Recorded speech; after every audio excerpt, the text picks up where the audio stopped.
その台湾に対してですね、武力攻撃が発生する。で、海上封鎖っていうのも、これ、戦艦で行い、そしてまた他の手段も合わせて、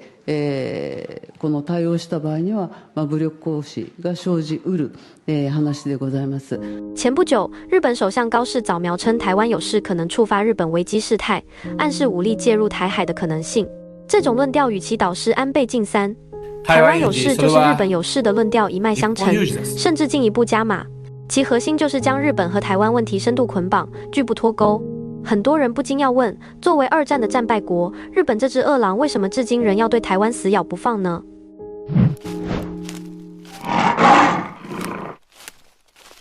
死咬台湾不放的一个重要原因是日本把台湾视作地缘安全的生命线。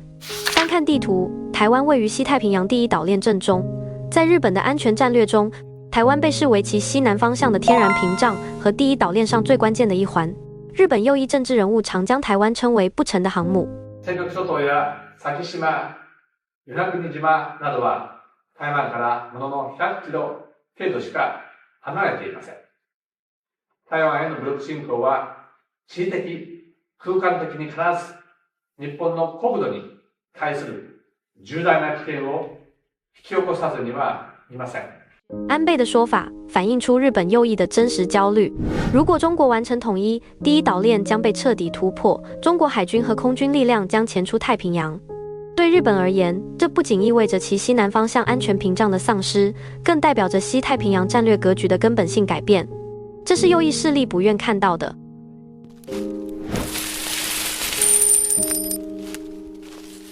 作为资源匮乏国家，日本经济高度依赖对外贸易。日本90%的石油、99%的液化天然气和40%的国际贸易货运量依赖过航台湾海峡。日本经济产业省测算，如果海峡运输中断1个月，日本 GDP 将损失1.2%；如果中断3个月，汽车、电子等支柱产业将陷入瘫痪。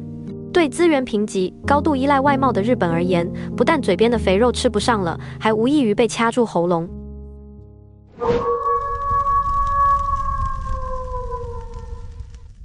回顾历史不难发现，日本对台湾垂涎已久。早在1890年，日本首相山县有朋在第一次帝国议会的施政演说中提出主权线和利益线理论，台湾被纳入利益线范围，成为日本未来扩张的关键节点。山县有朋在1895年进一步提出扩充军备的建议，明确将台湾和朝鲜作为日本对外扩张的核心目标。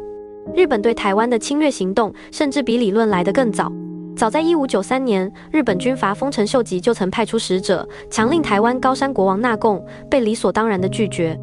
1871年，琉球渔民在台湾南部被少数民族误杀。次年，日本强迫中国藩属国琉球国王向日本称臣，然后以琉球人为日本国民的名义，拉开了图谋台湾的大幕。1872年，日后成为日本首任台湾总督的陆军少佐华山资纪接天皇密令，化妆成哑巴到台湾当间谍，图谋侵略。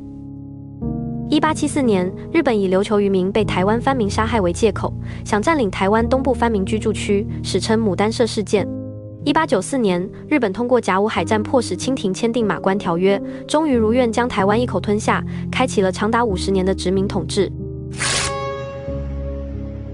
著名的阿里山小火车是日本殖民台湾时为运输砍伐的阿里山古树而修，这些千年古树全部被运回日本给天皇修宫殿。马关条约签订后，日本通过对台湾敲骨吸髓式的殖民，攫取了大量的经济利益。台湾的煤炭、黄金、森林等资源被日本掠夺殆尽，食髓知味的日本更加对台湾念念不忘。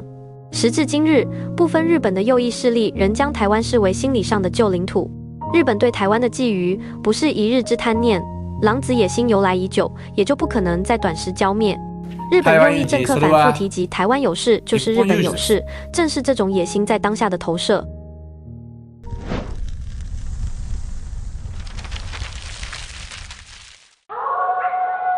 饿狼嚎得越凄厉，越暴露内心的恐惧，这某种程度上也是日本心态的真实写照。身背侵略的累累罪行，日本既没有付出侵略的代价，也没有让右翼军国主义势力遭到彻底清算。饿狼害怕遭到报复的恐惧一直深藏内心。此外，台湾回归可能引发多米诺骨牌效应，钓鱼岛、琉球群岛等历史遗留问题可能一并重提。这使得日本对台湾回归就产生了病态的抵触，这是日本死咬台湾不放的深层阴暗心理。11月23日，日本防卫大臣小泉进次郎登上距离中国台湾仅110公里的与那国岛，宣称日本在该岛部署中程防空导弹的计划正如期进行，目标直指台湾，饿狼图穷，凶相毕露。日本深知如今单凭自身难与中国抗衡，于是选择紧紧抱住美国大腿，借美日同盟之名，妄图介入台海争端。トランプ大統領が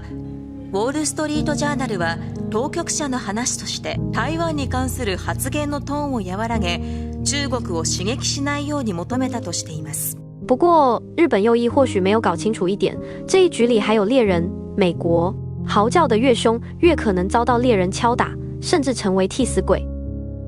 台湾是中国的核心利益，碰之必战。日本如果执迷不悟，死咬台湾，最终只会如饿狼扑肉，自挂铁钩。这个铁钩就是中国猛长的军力，这是中国防狼的最硬的拳头。